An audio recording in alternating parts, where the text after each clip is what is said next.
Hello everyone, and welcome once again to Reclaim the Law, a common law perspective, global social and environmental issues. Current topic, COVID and vaccines and 5G, all those wonderful things. Well, my agenda for today is to ask a question.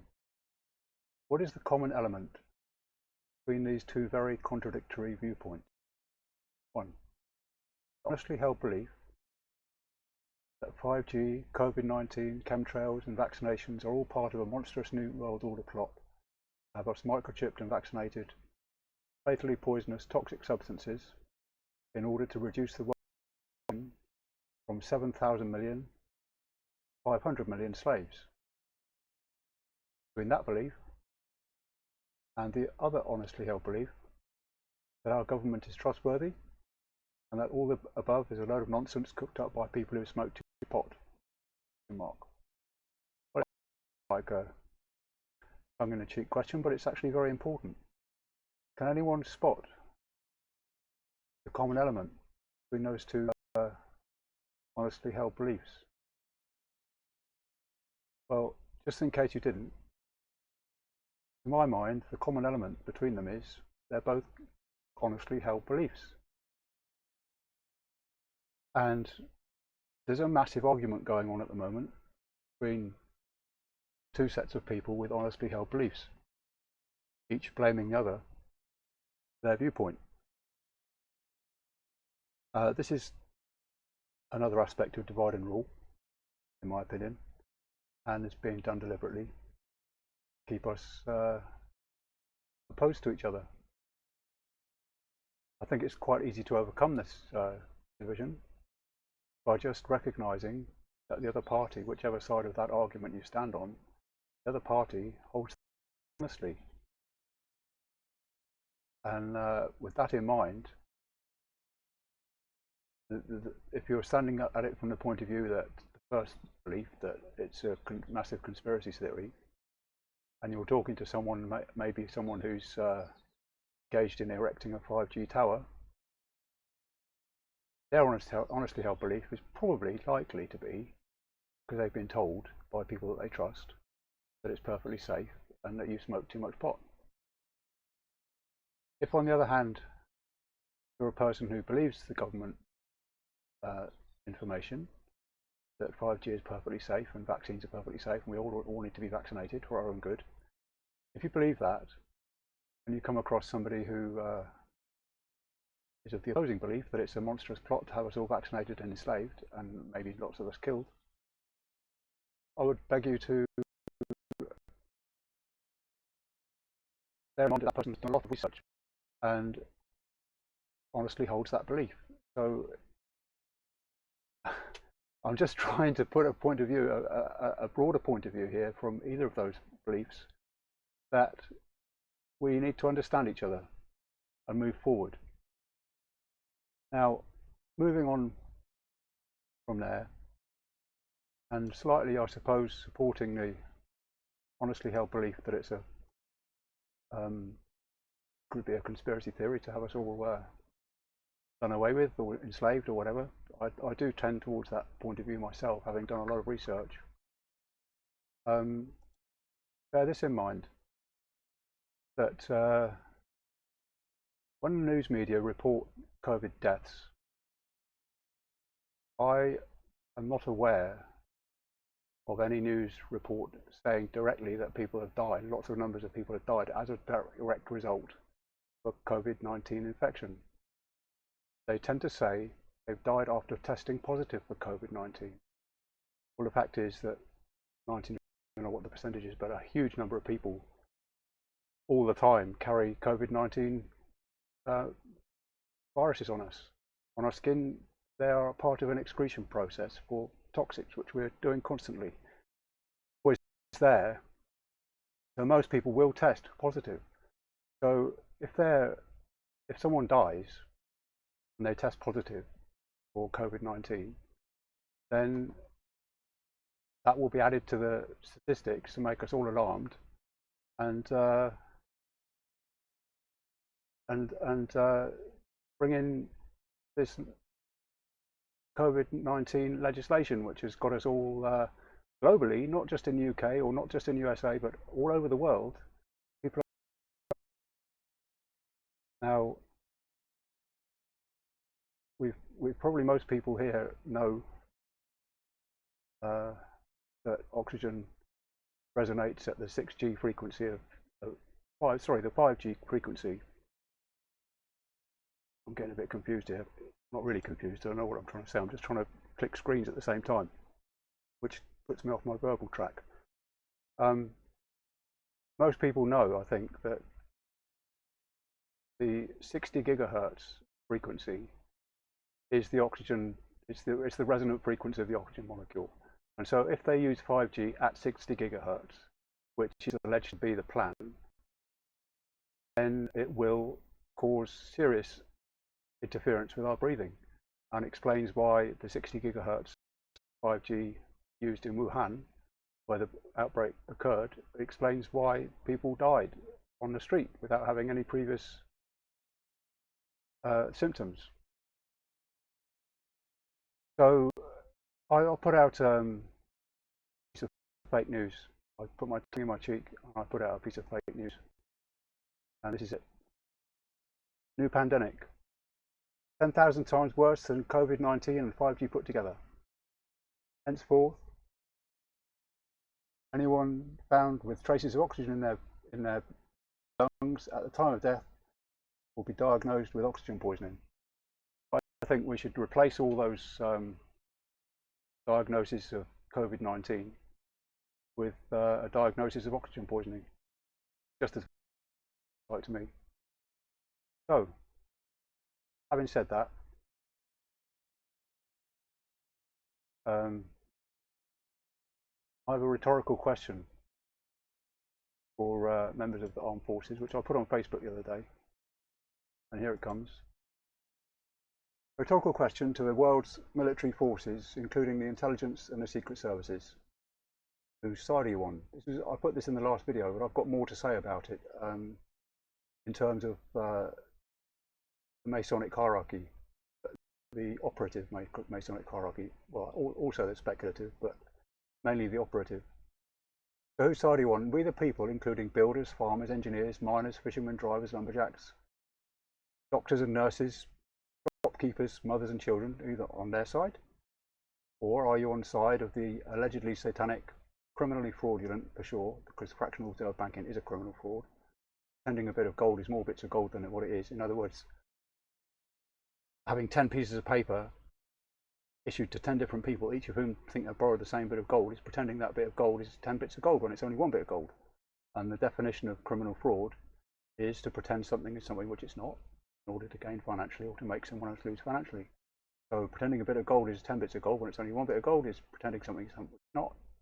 Sending it out and charging interest on it, the banks are gaining and everybody else is losing financially. You couldn't have a more perfect fit criminal fraud. So the allegedly satanic, I don't know personally whether they're satanic, but a lot of people say they are. Criminally fraudulent. Slave trading. Well, slave trading, yes, people are enslaved in economic slavery, paying 50% of your income in interest to these banks on loans of money which they create out of nothing, fraudulently. That's the essence of that. Genocidal, well, if you look at the Q post, I forget the number of it now, but nearly every national world is owned by these Rothschild cartel. And any country that goes to war has to borrow money off its national bank. So if all the national banks are owned by the same people, then those same people have been financing both sides of every war for the last X hundred years. Child abusing, well, to say the very least, the education system in the world at the present time is extremely abusive to children. I mean, you're telling a child that loves nature and loves the birds and the bees and the trees and the fishes, you're turning that child into someone who's a man who's going to be a lumberjack, for example, my favourite example, who's got to go out and compete with his mates in order to cut down more trees than his mates, and be proud of that. That isn't child abuse. I say it is. Child abusing, New World Order.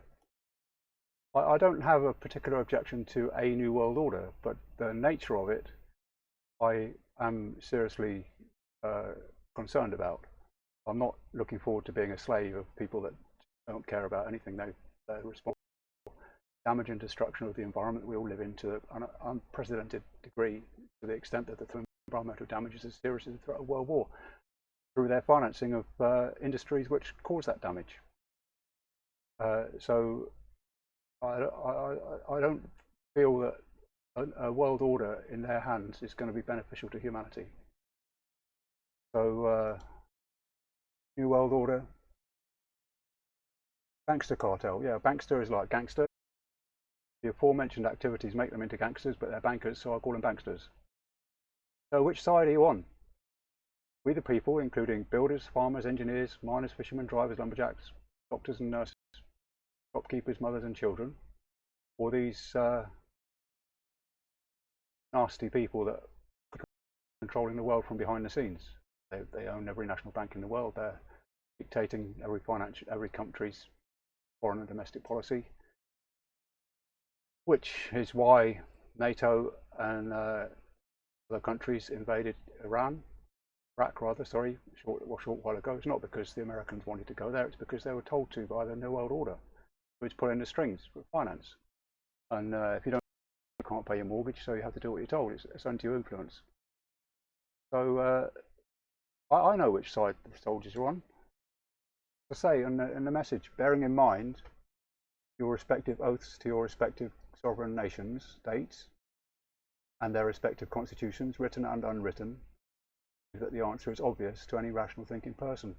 So, in short, I maintain my belief that the armed forces are not going to erect a new world order, vaccinations, compulsory microchipping, enslavement and genocide on the people they love. They go to war to fight for. So I just don't believe it. And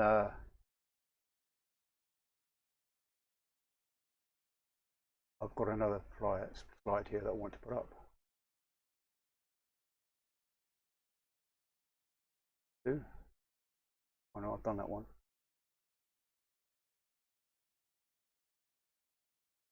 Done that one. Right.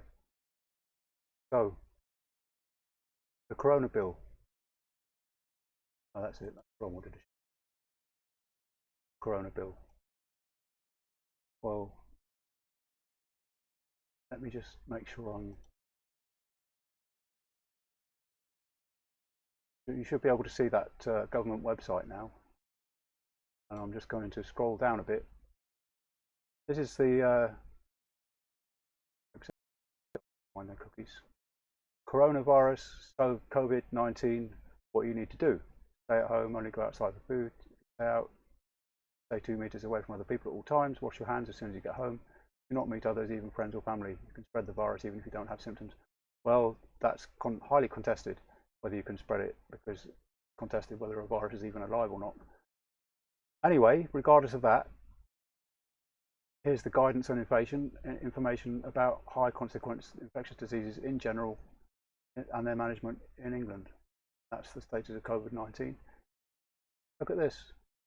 I've said this before in a previous video and I'll keep saying it. As of March 19th, 2020, COVID-19 is no longer considered to be a high consequence infectious disease in the UK. Four Nations Public Health High Consequence Infectious Disease Group made an interim recommendation in January 2020 to classify COVID-19 as a high consequence infective disease. This was based on consideration of the UK HCID criteria about the virus and disease, with information available during the early stages of the outbreak. Now that more is known about this COVID-19, the public health bodies in the UK have reviewed the situation. The most up-to-date information about COVID-19 against the against the UK HCID criteria, and they have determined that several features now changed. In particular, more information is available about mortality rates. Well, that piece about mortality rates more information is available, low overall, it's because precisely of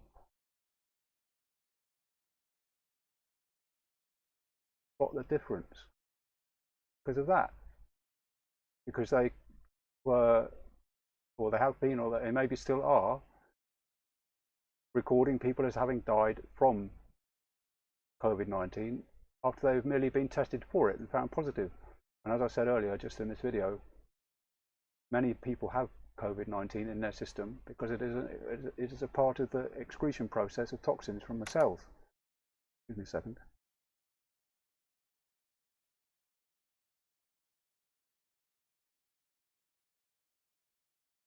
So that's the information, and it was extant in Italy, and it was first discovered in Italy because some doctor reported it. That's how they were recording the deaths, as anyone who died with COVID-19 in them was recorded as having died of it when they only had it in them, and had died of 99% of them. And that is a figure that was quoted from the Italian medical board. 99% of the people diagnosed who were diagnosed of dying of COVID-19 when they only had it in their body, 99% of them died of something else. They were a pre-existing condition, as they call it. So this is quite extraordinary that they now, well, we have this Act of Parliament,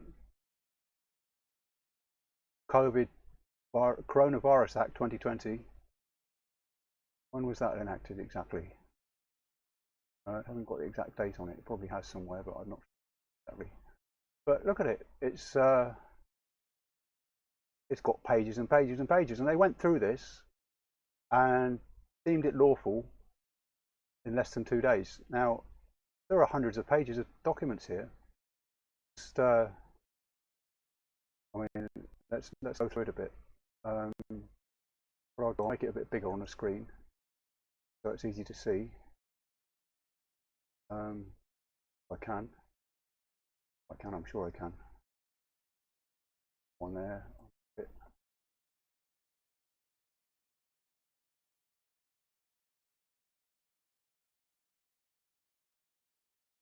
Go.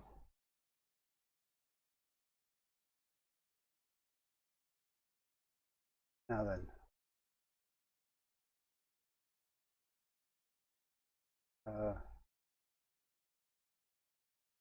Let me just mess about with my screens a minute so I can see everything all at once. Read it to you at the same time as scrolling down the screen to see what I'm seeing, and then it will be confusing. At this time, this moment.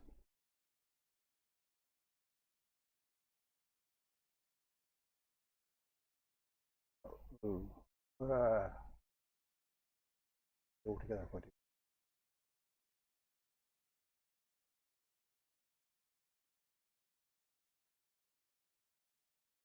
Just stop that now. Yeah, that's good. Main provisions. Meaning of coronavirus and related terminology. Well, that's not a big, huge bit. I looked at that yesterday. Are we going to have to wait for ages for it to load now or not? Or not? Let's see.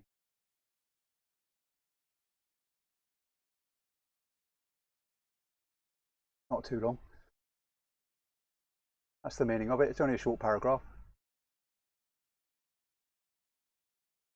But just to give you an idea, really what I'm aiming to do is not to read this whole thing out, but I'm just going to pick a few random pages.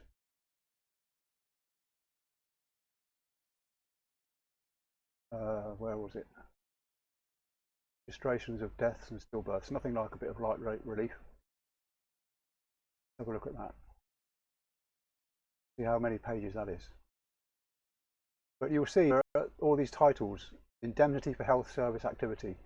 That means that whatever they do, they're not responsible, which is indemnifying them against, in the event of being vaccinated, they're not responsible if you die or get ill, which many people do die and ill from vaccinations. Well known. Here we go. Oh, that's only a short bit as well. Oh, it says Part 1 of Schedule 13 contains temporary modifications of legislation. So you not only got to look at this, you've got to go and find Part 1 of Schedule 13. Well, let's see if we can find Part 1 of Schedule 13, shall we? Just as an experiment. To find the point I'm putting across here, I think the schedules are at the bottom. The point I'm putting across, final provisions, schedules, Schedule 1, Schedule 2, Schedule 3, Schedule 4. Now these are our members of Parliament have allegedly gone through all these schedules and deemed them to be lawful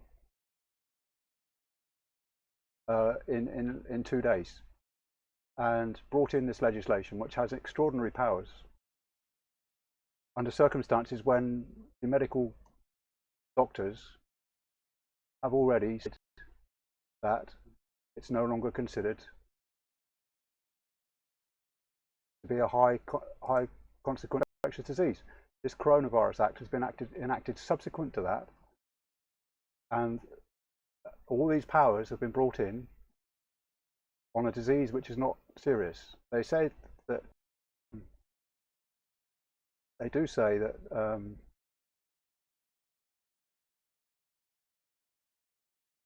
Advisory Committee on Dangerous Pathogens also COVID-19 should not be classified. The need to have a national coordinated response remains, but this is being met by the government's COVID-19 response. We'll look at that. That part of that response is this Act of Parliament, COVID-19 Act. So this schedule, look, this is one schedule out of, this is the 13th one, and this one's about registration of births and deaths in under these extraordinary circumstances. Make that a bit bigger. I might have missed a slide then just now. I've got it now. This is part 13, schedule 13 of all those schedules which I just showed you, but I think you might not have seen them because I didn't have the right screen open. My fault entirely, and I apologise. Partly because of that. Get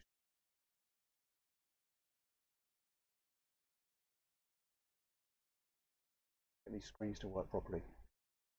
You'll tell me I should be practicing for it before I come. What about this? This here. Got it. This is schedule 13. And I don't even need to show you the whole screen. I've got as much of it as I can. Part 2. You're supposed to read all this. In this part of this schedule, the 1976 order means the Births and Deaths Registration, Northern Ireland Order 1976, Section 1, 1976, stroke 1041, stroke NI, stroke 14. That's the Northern, NI, I know what NI stands for, that stands for Northern Ireland. Well, that's simple enough, but in order to scrutinise this properly, every member of the House of Commons and every member of the House of Lords is supposed to have read all this and understood it, gone to all these references. I mean, it's full of, look, there's a reference number 3. What's that?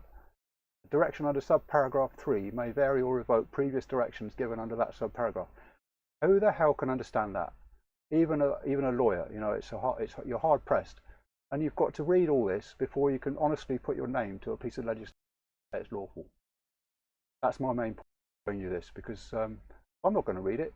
There's no question I'm going to read it, but I know that all these words, with very few exceptions, there's probably about 10 words which amount to take reasonable care, which are probably not even in this act, which I would say are relevant, maybe 10 words, and they've got, you know, that's schedule 13. I just showed you. Oh, I know what I've got to do, which I haven't done.